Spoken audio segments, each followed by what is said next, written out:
So one of the basic sets of string methods has to do with transforming strings. There's lots of different things we can do to transform a string.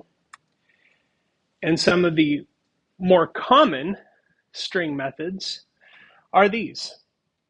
Now, you might notice right away that they have a similar structure to a function in that they have parentheses at the end of them, where we would presumably put arguments that go into parameters inside that function or method, right?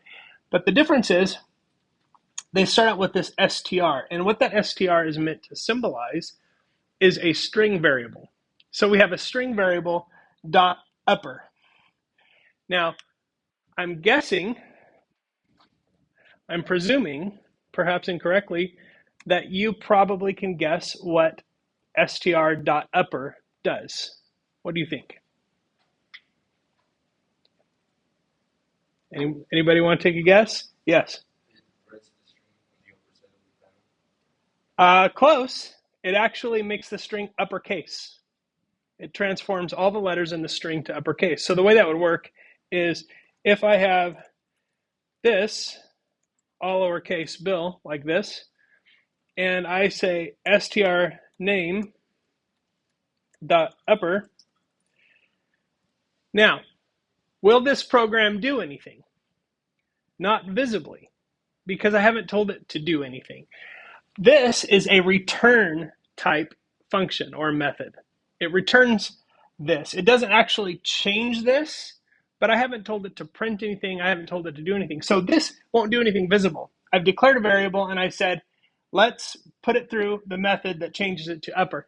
But here's another thing. If I print that str name print, if I just print that like this,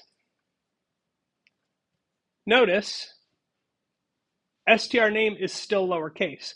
Why? Because it doesn't actually change this. What this does is it spits out or returns this all uppercase. But if I don't do something with it or catch it somewhere, then it just goes away. So stru name for uppercase name equals that. And then right below the printing of the str name, I'll print the other one. And you can see that the product of strname.upper goes into uname, and then I print it out right below, and that one's uppercase. So it's really important to remember when you're dealing with methods and functions, whether they are returning something or whether they're actually doing something, because there's a difference. There are methods that will act on the object of the method. So in other words, there are ones where, if in this case, it would make that uppercase. But there are other methods. So I'm always going to try to be really careful to let you know whether something is a return method or a do something method. In this case, these are all return something methods.